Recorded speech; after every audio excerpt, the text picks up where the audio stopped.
was just another night. The kind where everything seemed ordinary, where the routine felt comforting. I had been home from work for a couple of hours, sitting in the living room, sipping on a glass of whiskey, and letting the soft hum of the TV fill the silence. Sarah, my wife of 12 years, was in the kitchen, prepping for her dinner with her colleagues from the hospital. She'd been a surgeon for almost a decade, and over time, her work had consumed more and more of her life. I didn't mind. I understood. We had our own separate worlds, and somehow it worked. At least I thought it did. "Hey, I'm heading out for dinner," she said, walking past the couch. She was dressed casually, yet still managing to look elegant in a way that only she could pull off. She leaned over and kissed me on the cheek. "Don't wait up. It might be late." "Okay," I replied without really looking up from the screen. I didn't think much of it. Sarah had been out a lot more lately. Dinner meetings, drinks after work, networking events, things that came with her position, things that were part of her life and part of mine too. We had our routines, our habits, and I told myself that's what made us strong. I didn't think much of it as she grabbed her small purse and left, the door clicking shut softly behind her. I continued with my evening, zoning in and out of the TV show I wasn't really watching, my thoughts drifting between work and the mild tension in our marriage that had been growing quietly for the past few months. It wasn't the big things I noticed. It was the little things. The way Sarah started to answer my questions with less enthusiasm, the late-night messages she would quickly swipe away when I came into the room, the sudden distance between us. I had chalked it all up to stress, to the demands of her job, to us just going through a phase. I told myself it was nothing to worry about. After all, 12 years of marriage should mean something, right? The clock ticked on. Hours passed and I stayed on the couch, my mind slowly drifting into sleep. When I woke up, I checked the time, 2:34 a.m. My eyes snapped open and for a brief moment I couldn't remember where I was. I turned to the side of the bed where Sarah usually slept, but the space next to me was cold. Empty. I sat up slowly, feeling a chill crawl down my spine. The sheets were perfectly untouched. There was no indent where her head had been, no blanket pulled back the way she always did when she got up during the night. Something wasn't right. I told myself I was overthinking it, but I couldn't shake the nagging feeling in the pit of my stomach. I reached for my phone, but there were no missed calls, no messages from Sarah. She hadn't texted to say she'd be late as she usually did. I pulled myself out of bed and walked through the house, checking the garage. Empty. Her car wasn't there. Her coat wasn't in its usual spot by the door. The house felt eerily still. I wasn't sure what I was expecting, but I definitely wasn't expecting to feel this unsettled. I walked into the kitchen and started making a pot of coffee. I wasn't sure what else to do. I couldn't shake the feeling that something was wrong, but I didn't want to panic. I wasn't going to wake up her phone, not yet. I wasn't going to jump to conclusions. Not yet. I'd been married long enough to know how to ignore the small signs, to convince myself that everything was fine. The night stretched on and I sat there alone in the kitchen, listening to the tick of the clock as it moved toward morning. I wasn't pacing, wasn't calling her. I wasn't imagining the worst, her lying in a ditch somewhere or worse, cheating in some hotel room. I wasn't there yet. I just sat and waited for the sun to rise. At 7:03 a.m., my phone buzzed, dragging me out of my thoughts. It was a text from an unknown number. "Come get her phone," the message read. The next one followed immediately. "She left it here." I blinked, staring at the screen for what felt like an eternity. My first instinct wasn't anger or panic. It was confusion. I wasn't sure what to think. My thumb hovered over the reply button as I typed, "Whose phone?" The response came quickly, "Your wife's." A photo followed. Sarah's phone, sitting on a marble countertop next to a glass of water and a key. A stranger's kitchen. A stranger's house. My stomach dropped. This wasn't just some mix-up. Something had happened. I immediately dialed the number back, my pulse quickening.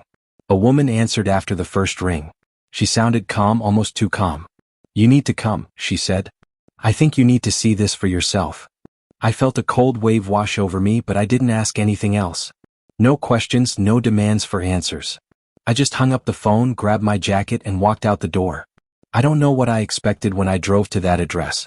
I thought I might feel something, panic, rage, jealousy, something, but I didn't. What I felt was nothing, or at least it wasn't what I thought I'd feel. It was almost like I was detached from it all. I wasn't numb, but I wasn't angry either. Just awake. The drive took about 20 minutes. I pulled into a quiet neighborhood, the kind where nothing seemed out of place. The houses were neatly kept, the lawns freshly mowed. The street was still, with only the occasional passing car breaking the silence. I parked in front of a house that looked normal just like any other. I felt a strange sense of calm as I walked to the door, my mind racing with questions I didn't have answers to. Before I even knocked, the door opened and a woman stood in front of me. She was around Sarah's age, maybe a little older. Her eyes were tired, like she hadn't slept much either. She didn't introduce herself. She just stepped aside and motioned for me to come in. "I'm sorry," she said quietly. "I didn't know how else to reach you." I stepped into the house, my mind still reeling from the strange text, the photo, and the surreal feeling of standing in a stranger's doorway. The room inside was tidy, almost too tidy for a house that felt so unfamiliar. It was warm but not comforting. There was an air of quiet tension that seemed to hang in the corners, like something was waiting to be said, but no one was ready to speak it. The woman led me into the kitchen where Sarah's phone was sitting on the counter, right next to a glass of water, a key, and what looked like a parking receipt. My heart skipped a beat as I saw it, Sarah's phone. The same phone she carried everywhere, the one that had been attached to her hand for years. But now it was here in someone else's kitchen in a place I didn't recognize. I didn't say anything. My throat felt tight like I was holding my breath, not wanting to exhale and face whatever was coming next. The woman, Claire, I learned later, was calm. Too calm. She didn't seem surprised to see me, didn't seem nervous or apologetic. It was as if she had been waiting for me for this moment. "I found this," Claire said softly, pointing to the phone, then pressing play on the voice message. The familiar sound of Sarah's voice filled the quiet space, and for a second, everything else faded away. I could almost picture her laughing, the way she used to when we were first together, when everything was new, when we couldn't get enough of each other. "I'm outside now. Don't make me wait," Sarah's voice whispered in the recording, playful, almost seductive. My stomach turned. I knew that voice. I had heard it 1,000 times before, but never like this. Not in this context, not like this. Claire didn't flinch, didn't show any emotion as the message ended. She simply stared at me, her eyes watching me for a reaction, like she was waiting for something. But I didn't have one. I wanted to ask her 100 questions, but my mind couldn't form the words. I couldn't grasp the reality of what was happening. My wife, the woman I had spent 12 years building a life with, was laughing in secret with someone else. I could hear it in her voice, the ease, the familiarity. There was no fear, no hesitation. She wasn't just talking to some random person. She was talking to him. And I wasn't part of it. "Where is Sarah?" I finally asked, the question slipping out of me like a whisper. "She's not here," Claire replied. "But her things are." She gestured toward Sarah's wallet and a few more items on the table. Then she picked up a parking receipt from downtown, a place I recognized all too well. "She was here last night," Claire said, her voice barely audible, as though speaking too loudly might shatter the delicate calm she had worked hard to maintain. I stared at the receipt. The time stamped on it hit me like a slap in the face, 1:32 a.m. That was only a few hours ago. My mind began to race as I tried to make sense of the facts. Sarah had been out all night, and now here I was, holding pieces of a puzzle I didn't want to solve, but had no choice but to face. "Why are you telling me this?" I asked, my voice hoarse, barely above a whisper. Claire met my eyes, her expression soft but resolute. "Because she's been lying to both of us. And I think you deserve to know." Her words hit me harder than I expected. The truth wasn't something I could have prepared for. It wasn't the kind of betrayal that made you angry right away. No, this was different. Felt calm. It was like the world had tilted, and I was now standing in a place where nothing made sense anymore. "How long has this been going on?" I asked, feeling the weight of the question as it left my lips. Claire hesitated before answering, her gaze dropping to the phone on the counter. "I don't know. But it's been going on long enough for you to have noticed something wasn't right." She didn't say it cruelly, just matter-of-factly, like she had accepted the truth of it long before I had. I looked down at Sarah's phone again. The screen was locked, but it didn't matter. Claire had already unlocked it earlier, showing me messages that made it clear that Sarah had been planning this affair for a while. The photos of them together in restaurants, the late-night texts, the missed calls. The unmistakable evidence of a life I wasn't a part of. Then Claire did something I wasn't expecting. She picked up Sarah's phone and slid it across the counter toward me. "There's more," she said quietly. I didn't want to look. I didn't want to see anything else. But I reached for the phone anyway. My hands were shaking as I unlocked the screen and saw the threads of conversation. Dinners, hotels, dates, none of it with me. All of it with him. And then there were the voice messages. I pressed play before I could stop myself. The voice on the other end wasn't Sarah's. It was another man's, deep and steady, as if he had been in this routine for a long time.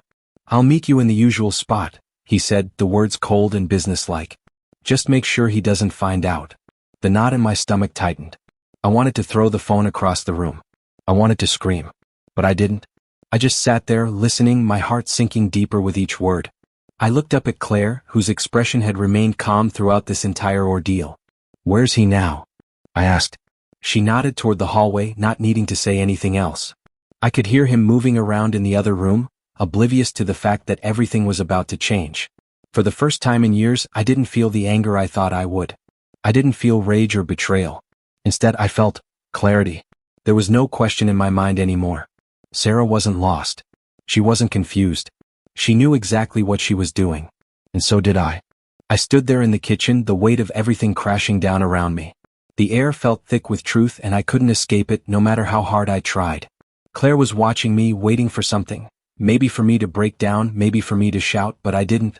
The silence hung heavy between us, but I couldn't bring myself to fill it with noise.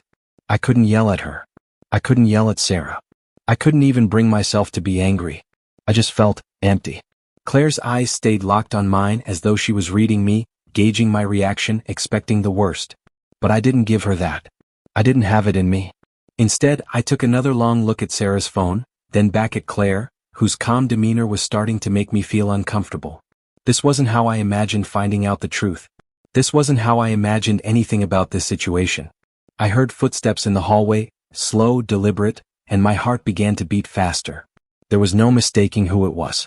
I didn't have to see his face to know that the man who had been sharing my wife's life wasn't going to run. He wasn't going to hide. He was coming out to face me, to face us like this was all just a normal part of his day. The man stepped into the kitchen. He looked disheveled, rubbing his eyes as if he had just woken up from a dream that lasted far too long. His t-shirt was wrinkled, his hair messy from sleep, but his eyes looked guilty, like he knew exactly what he had done. And when he saw me, when he saw the phone in my hands and Claire standing across the table, his face didn't turn red with shame or guilt. He froze. And then he said nothing. Not a word. Not an apology. Not a defense. Just silence. I didn't speak either. I didn't need to. His presence here, standing in the doorway, was his confession. He wasn't going to try to explain himself. He wasn't going to apologize for what he had done. He wasn't going to defend his actions.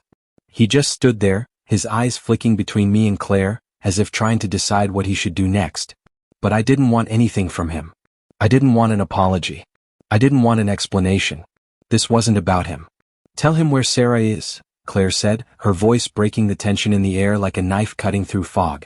Her voice was calm yet firm. She wasn't asking him to apologize. She wasn't trying to make him feel bad. She just wanted the truth. The man didn't speak at first. He shifted his weight from one foot to the other as if trying to stall. But Claire didn't back down. "Tell him what she said when she left." The man's shoulders slumped, his guilt becoming more apparent with every passing second. Finally, his lips parted. "She said she'd be back before morning," he muttered, his voice barely above a whisper.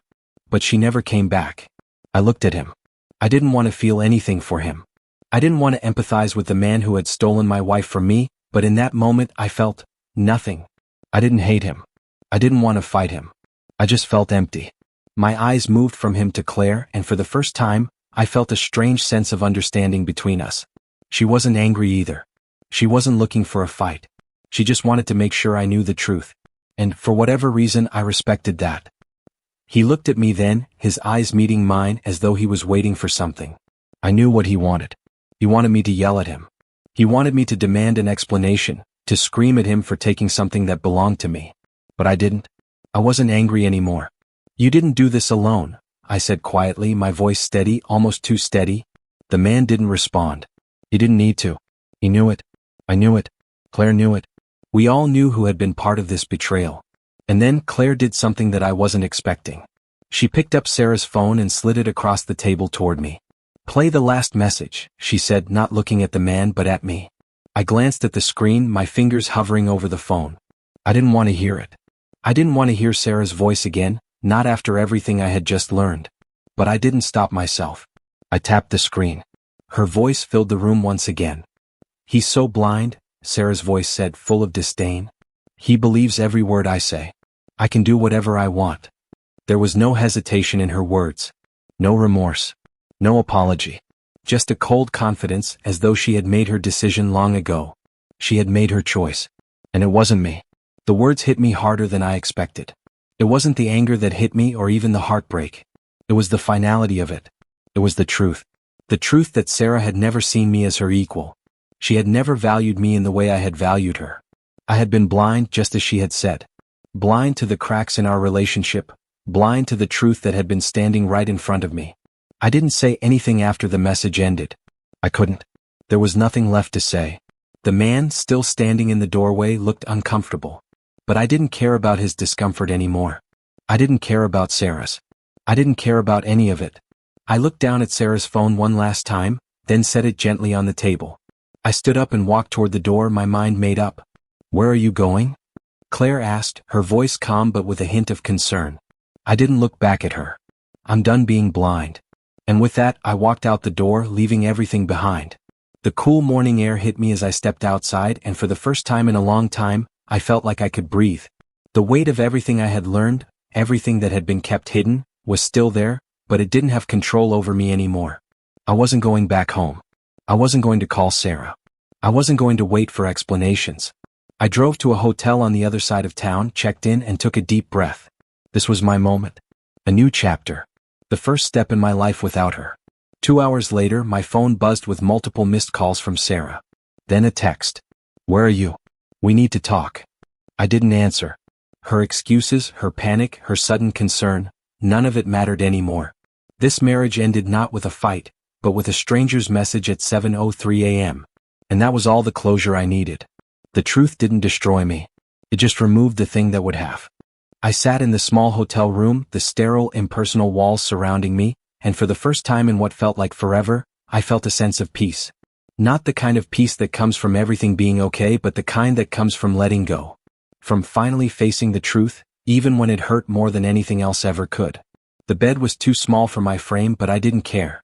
I hadn't come here to sleep, I hadn't come to run away. I came here to think. To clear my mind. To look at what was left of my life and figure out the next move. I sat on the edge of the bed, my head in my hands, staring at the floor. The events of the past 24 hours were still swirling in my mind, like a storm that wouldn't settle. The image of Sarah's phone in that strange kitchen, the voice messages, the cold indifference that had filled her voice when she talked about me. I had always thought I knew my wife. I thought I understood her, that we had built something solid together. But that woman I heard in the voice messages, in the cold, mocking words about me, wasn't the woman I married. It wasn't the woman I had spent so many years with. And the truth was, I didn't know her at all. The sound of my phone buzzing on the bedside table broke through my thoughts, and I reached for it without thinking. Sarah's name flashed on the screen, and for a brief second I almost answered. I almost picked it up, almost gave her the chance to explain herself. But then I remembered everything, the lies, the messages, the betrayal that had been sitting in front of me all along. I let the phone buzz, watched the screen light up, watched it flash the same message over and over again. "Where are you? We need to talk." No, we didn't need to talk. Not yet. Maybe not ever. I couldn't bring myself to listen to her explanations, to her justifications. I had been her husband for over a decade, and in all that time, I had never once doubted her. Now, I couldn't help but wonder how many lies I had missed, how many secrets she had hidden from me while I was busy trusting her, believing that everything was fine. The quiet beep of the phone filled the room, and I felt a strange sense of relief as I silenced it. There was nothing left for me to hear. Nothing left for me to fix. Not anymore. I stood up and walked over to the window, looking out at the city skyline. The morning light was starting to pour over the buildings, casting long shadows across the streets below. Life outside was moving on. People were waking up, getting ready for their day, going to work, living their ordinary lives. I envied them. I envied the simplicity of their existence, the ease with which they moved through their lives without the weight of betrayal hanging over them. For a moment I thought about going home. I thought about picking up the pieces of my life and trying to put them back together, trying to fix what had been broken. But then I remembered the way Sarah's voice had sounded in those messages, the certainty in her words, the way she spoke about me like I was nothing more than a fool she could control. I wasn't a fool. And I wasn't going to play the victim anymore. I didn't know what was next for me. I didn't know where this path was going to lead. But for the first time in a long time I felt like I had a choice. I wasn't going to beg for her to come back. I wasn't going to wait for her to make up her mind. I wasn't going to spend one more second of my life trying to make sense of her lies. I didn't need to understand her anymore. I didn't need to fix what was broken. I was done. The phone buzzed again and I looked down at it. This time the message was different. It wasn't from Sarah. It was from a number I didn't recognize. I opened it, my heart beating faster, but when I saw the words I felt nothing. She's on her way to your house to get her things. You might want to be there. My stomach twisted, but I didn't respond. I didn't need to. I knew exactly what was going to happen. Sarah was going to come to the house, collect her things and leave. And I was going to let her. There would be no confrontation, no dramatic scene. I wasn't going to be the man who begged her to stay. I wasn't going to be the man who tried to convince her that everything could go back to how it used to be. No, that was over. I took a deep breath and glanced around the room one last time. I wasn't going back home right now. Not to face her. Not to listen to her excuses. I needed more time. Time to process, time to heal. I grabbed my keys, checked out of the hotel, and walked out into the bright sunlight, the cool morning air hitting my face. The world felt different, like I was seeing everything through new eyes. I wasn't the man who waited at home anymore. I wasn't the man who made excuses. I wasn't the man who believed that everything would be fine. I was the man who had seen the truth. The man who had finally walked away. And for the first time in what felt like forever, I didn't feel lost. I felt free. As I stepped into the car and drove away, I realized that sometimes, the truth doesn't destroy you. It just removes everything that was holding you back from moving forward. And that was exactly what I needed. No more lies. No more waiting. No more hoping for things to change. Just me. Finally free. The car's engine hummed steadily beneath me as I drove through the city, the sun rising higher, casting long shadows on the empty streets. The world was waking up, but everything felt different to me. I couldn't quite put it into words, but there was a heaviness in the air, both inside me and out. It was like I was living in someone else's life, a life that wasn't mine anymore. I wasn't sure where I was headed, just that I needed to go somewhere. I had no destination in mind, but as I crossed through familiar streets, I realized I wasn't trying to escape anymore. I wasn't running away from the truth. No, that part was over. The truth had already been laid bare in front of me. I was simply trying to find the next chapter of my life. One that didn't include Sarah. One that didn't include the woman I thought I knew, the woman I thought I was building a future with. As I drove aimlessly through the city, I passed by places that once held meaning. The cafe where Sarah and I had our first date, the park where we used to walk on lazy Sunday afternoons, the corner shop where we picked up coffee on weekends. The memories seemed to linger in the air, clinging to the spaces between the buildings like ghosts. And for a moment I felt that familiar pang of regret, of what could have been. But then I shook it off. I had no time for regrets anymore. It had been hours since I left the hotel. I had driven through the city, letting the road take me wherever it would. My phone buzzed in the passenger seat, breaking the silence. A message from Claire popped up on the screen. Just wanted to check in. I know this is a lot, but you're not alone in this. I stared at the message for a while before I put the phone down. Claire. She wasn't the reason I was here, but in some strange way, she had helped me see things clearly. She had helped me understand the truth, and for that, I couldn't help but feel a small sense of gratitude. Not that I was ready to share it with her. Not yet. But I had to admit, without her, I might still be sitting at home, waiting for Sarah to walk through the door, wondering what went wrong. I let out a deep breath and turned the wheel, heading for the outskirts of the city. My mind wandered as I navigated through the streets, but the fog inside me was starting to lift. I wasn't running from Sarah. I was running toward myself. The drive took me out to a small park by the water, a place I hadn't been to in years.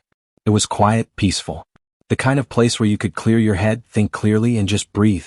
I pulled into a parking spot, shut off the engine, and sat there for a moment.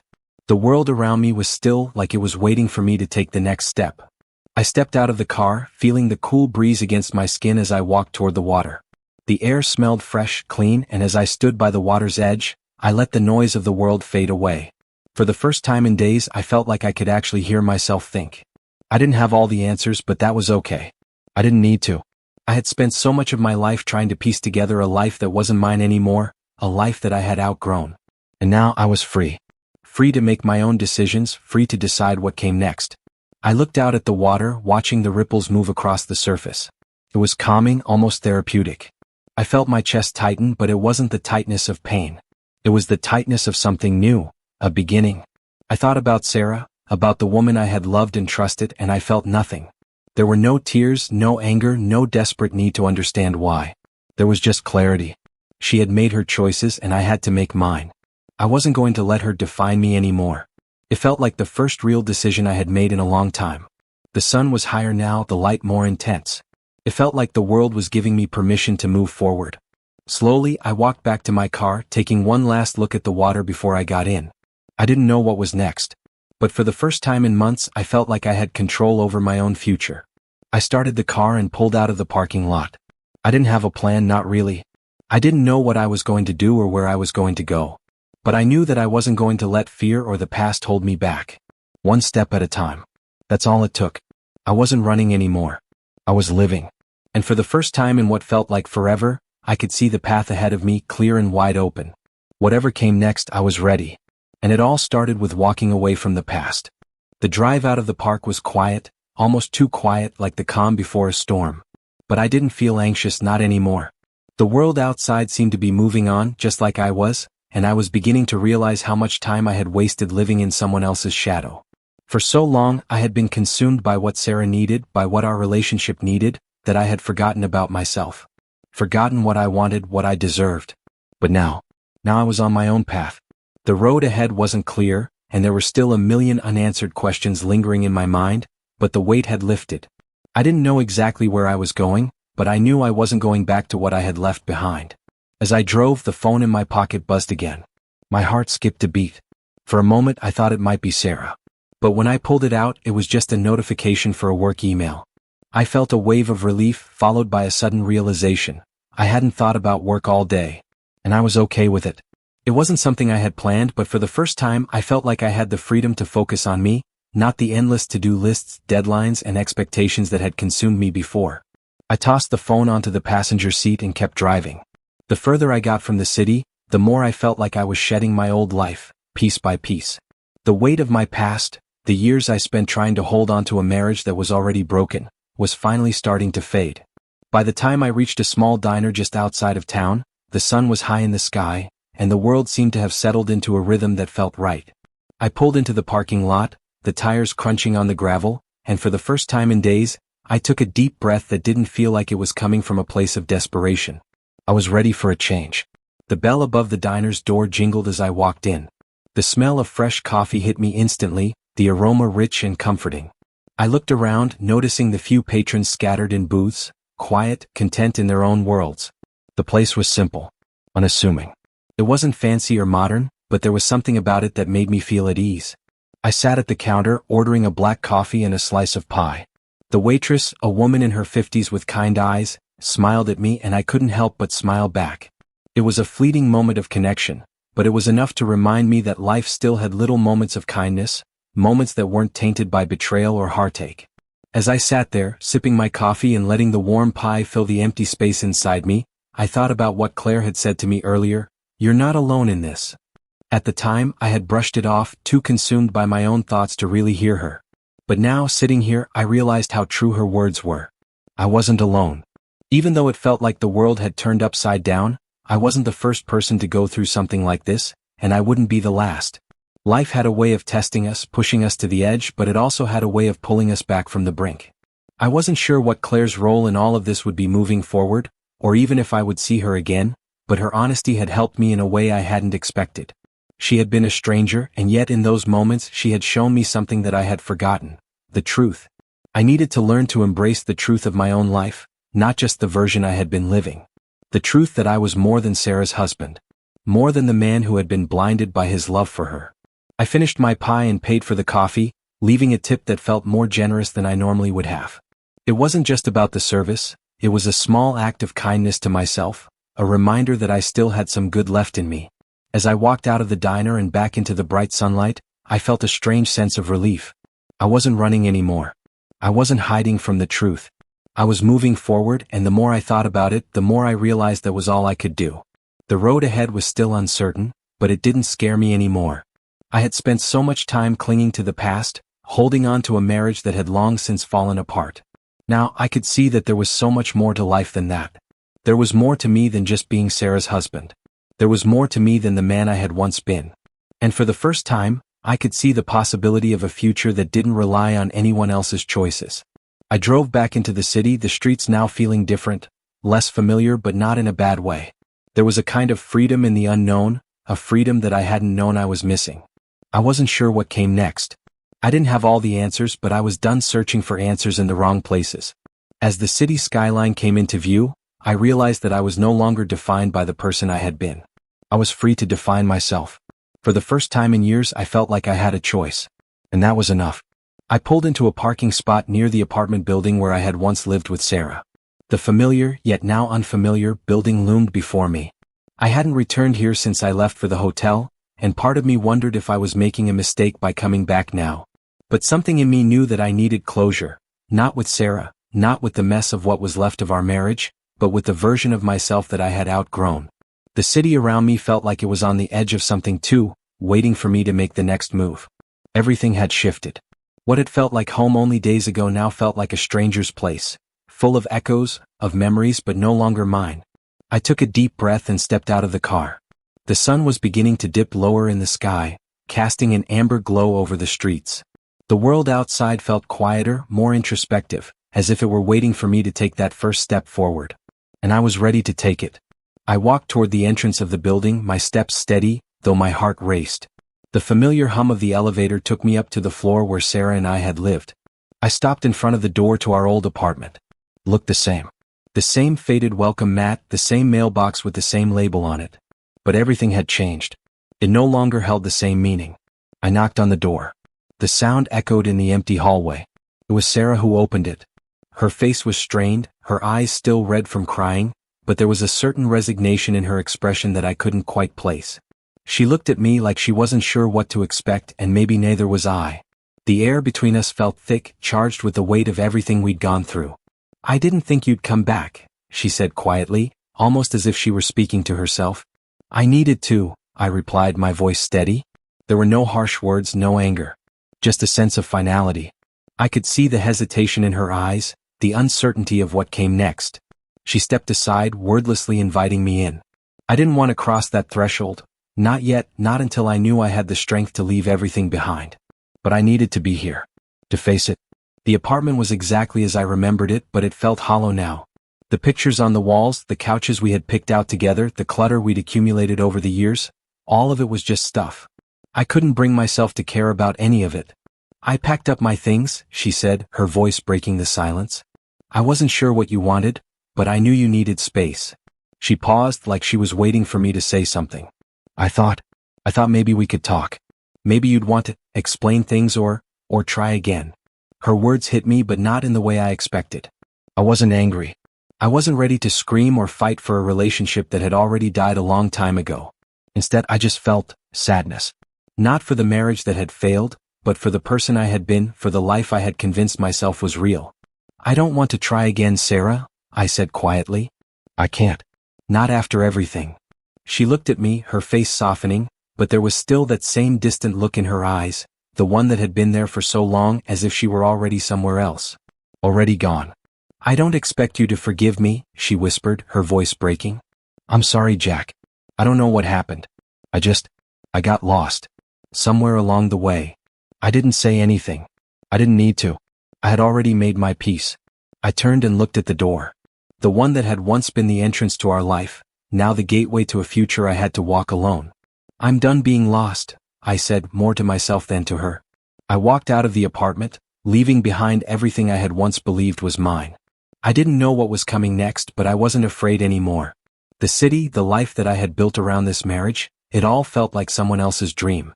I was finally awake. I walked down the stairs, out into the cool night air and into the unknown. The moment I stepped outside, I felt the weight of the world slip off my shoulders. For the first time in a long time, I wasn't carrying the past with me. I was carrying myself, whole and unbroken, ready to start again. I didn't have a plan, and that was okay. The freedom to make my own choices, to decide who I wanted to be, was all I needed.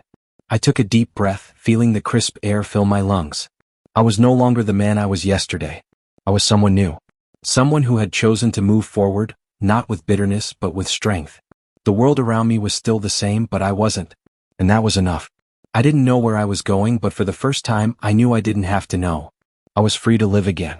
The night air was cool against my skin, and I let it wash over me, the weight of everything I'd left behind feeling lighter with each breath. For the first time in a long time, I didn't feel the need to rush or hurry. I didn't need to find answers, fix anything, or make sense of the chaos. I simply needed to be. The city felt different now. The streets I had walked 1,000 times before seemed to stretch out before me, unfamiliar and new. It was as if I were seeing it all for the first time. The lights from the buildings reflected off the wet pavement, creating a kind of glow that made everything feel softer, more inviting. I walked without a destination, my steps guided by a sense of freedom that was both exhilarating and terrifying.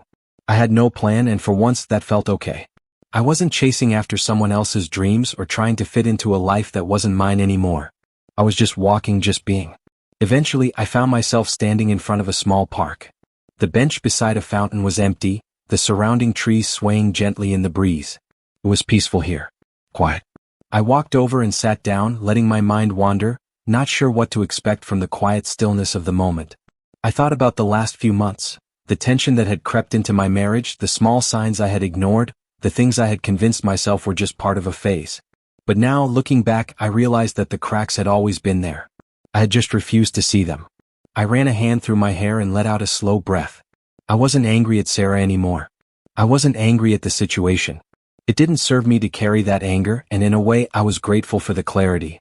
She had given me that. She had given me the space to rediscover who I was, what I wanted, and what I needed. And while it hurt, God, did it hurt, the truth was that it was the kind of hurt that would eventually fade, leaving something stronger in its place. The world felt quieter here, away from the noise and chaos of the city. And in that stillness, I felt the first stirrings of something I hadn't felt in years: hope. Hope that I could build something new. Hope that I could create a life that was entirely my own. I wasn't sure what that life would look like yet, but for the first time, I wasn't afraid to find out. My phone buzzed again in my pocket, but I didn't look at it. I wasn't interested in who was trying to reach me. I didn't need anyone else's approval or validation anymore. I didn't need to explain myself. Instead, I just sat there, letting the quiet embrace me, letting the uncertainty of the future settle into something manageable. I realized that this moment, this peace, was enough. It was more than enough. As I sat there, lost in my own thoughts, I felt a shift within myself. I wasn't waiting for a sign. I wasn't looking for a grand revelation. I wasn't searching for something or someone to make me whole. I was already whole. The past was behind me. The future was uncertain. But in this moment, I was present. I was alive. And for the first time in a long time, that felt like everything I needed. I stood up slowly, stretching my legs, and with one last look at the fountain, I walked away. I didn't know where I was going, and I didn't need to. I didn't need a destination, not anymore. I was finally ready to embrace the unknown. Ready to create a life that was entirely my own. And wherever the road ahead took me, I knew one thing for sure: I was free. And that was all I ever needed. The days that followed were a blur of small decisions. Each one felt monumental, but also strangely insignificant in the grand scheme of things. For the first time in years, I found myself doing things I had long put off, things I had never made time for when my life had been defined by another person's presence. I started waking up earlier, not because I had to, but because I wanted to. I explored parts of the city I hadn't seen before, savoring the unfamiliarity of it all. I signed up for a painting class, a hobby I had once enjoyed but had abandoned after we got married. I bought a bicycle and began riding around the parks on weekends, feeling the wind on my face and the freedom in my legs as they moved me forward. It wasn't about escaping anymore. It was about living fully for the first time in a long time. One evening, after finishing a particularly messy painting that I knew was far from perfect, I sat on the balcony of my small apartment and watched the sun set over the horizon. The sky was painted in hues of pink and gold, and for a moment, I forgot about everything that had come before. The mistakes, the pain, the heartbreak. None of it mattered in that quiet moment. What mattered was that I was here. That I was still breathing. That I was alive. The silence of the apartment felt different now. Not lonely, but peaceful. I wasn't waiting for anyone to fill it. I didn't need anyone to make the space feel complete. The space was already whole. It was then that I realized something profound. I had been waiting my whole life for someone else to make me feel complete. Whether it was Sarah or my job or even my friends, I had always believed that something outside of myself was the missing piece to my happiness. But now I understood that the only person who could complete me was myself. The phone buzzed in my pocket, snapping me from my thoughts. I glanced at it. A text from Claire. "I hope you're doing well. I just wanted to check in and see how things are going." You deserve all the happiness you can get. I smiled, more at the sentiment than the message itself. Claire had been a strange part of my journey. She had shown up at the most unexpected time and given me the space to see the truth. She hadn't asked for anything in return. She had simply been a person who understood what it meant to be left behind, to be betrayed. And in her, I had found a sense of camaraderie, a reminder that life goes on even when it feels like everything is falling apart. I replied to her message, letting her know that I was doing well, that I was figuring things out. I wasn't sure if I would ever see Claire again.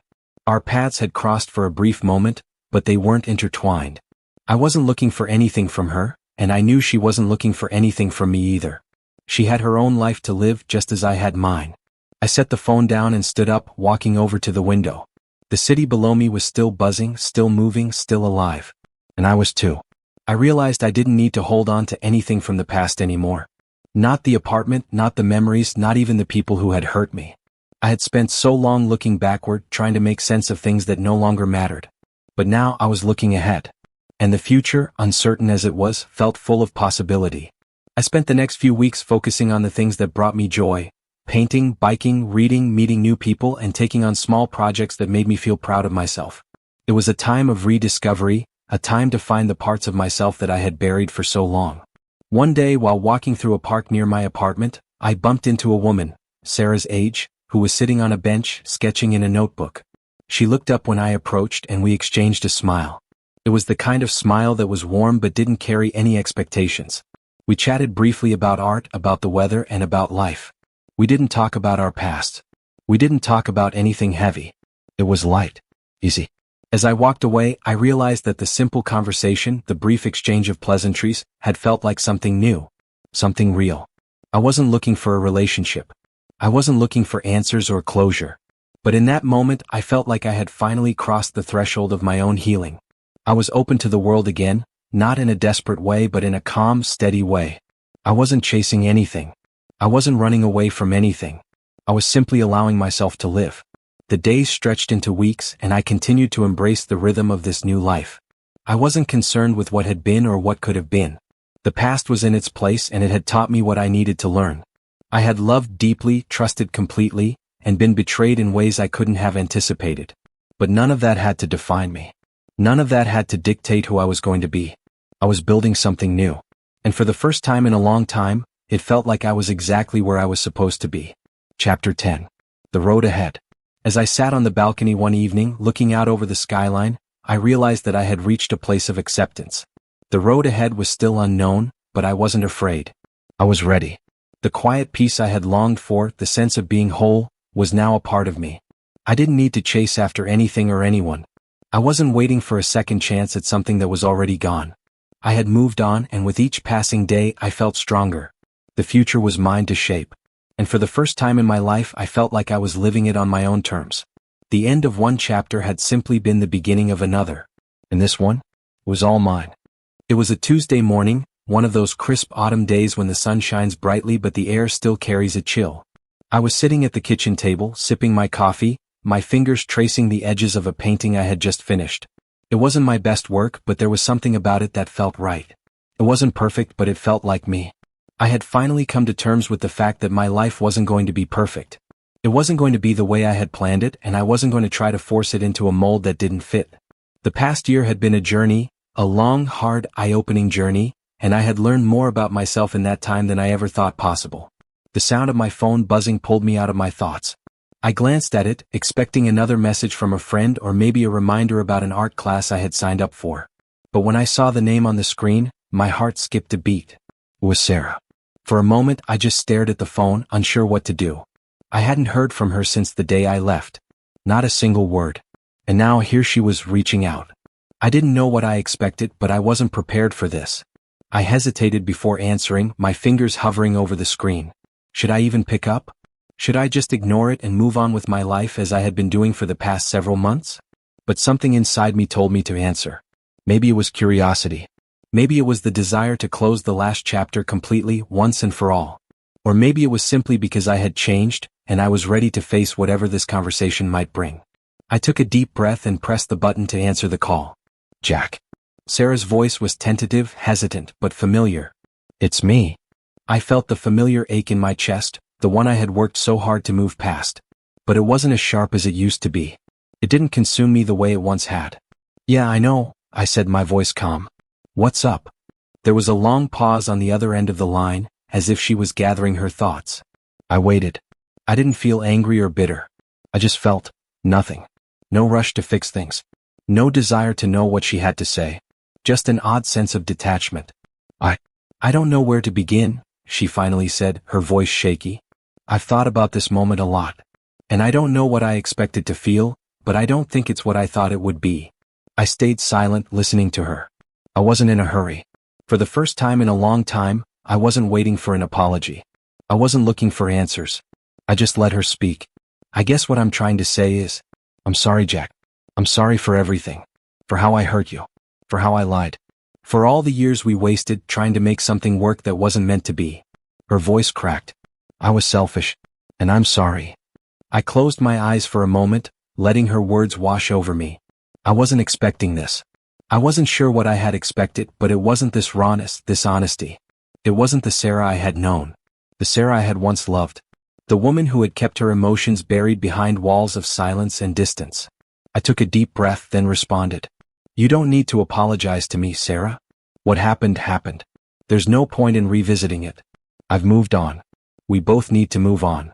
She was quiet for a moment, the silence hanging heavy between us. "I know. I needed to say it. To tell you that I was wrong. And that I wish things had turned out differently. For you. For me. For us." I nodded, even though she couldn't see me. "We can't go back, Sarah. We both have to live with what we've done. And I've learned to live with it. It doesn't mean it was easy, but I've come to terms with it. I'm not angry anymore." She sighed on the other end, a long drawn-out breath, like she was letting go of something heavy. "I know. I'm not angry either. I don't know why I'm telling you all of this now. Maybe it's because I'm finally seeing what I should have seen a long time ago. That you deserve better. You always did." I smiled softly, the weight of the conversation not as heavy as I'd anticipated. I wasn't sure what this call meant for either of us, but I realized it didn't matter. It wasn't about fixing the past. It was about moving forward. And that's what I had done. "Thanks," I said simply. "I appreciate that. But we both have our own paths now. And it's time we walk them." There was another long pause, and then Sarah whispered, "I hope you find happiness, Jack." "I will," I replied. "And I hope you do too." The line went quiet, and after a beat, I heard the soft click of her hanging up. I stared at the phone in my hand for a few moments, the weight of the conversation settling in. It wasn't closure, not in the traditional sense. But it didn't need to be. The truth was, I had already closed that chapter. And I had already moved on. I sat there for a few minutes, processing everything. I wasn't sure if Sarah would ever find the peace she was searching for, but I knew I had. It wasn't about her anymore. It wasn't about what we had or what we had lost. It was about the person I had become in the process, the person I was learning to be. I didn't need to hold on to any of it anymore. The past was in its place and the future was full of possibilities. As I set the phone down, I stood up and walked over to the window, looking out at the city below. For the first time in a long time, I felt at peace with myself. The road ahead was mine to walk, and for the first time in years I was walking it without looking back. And that was enough.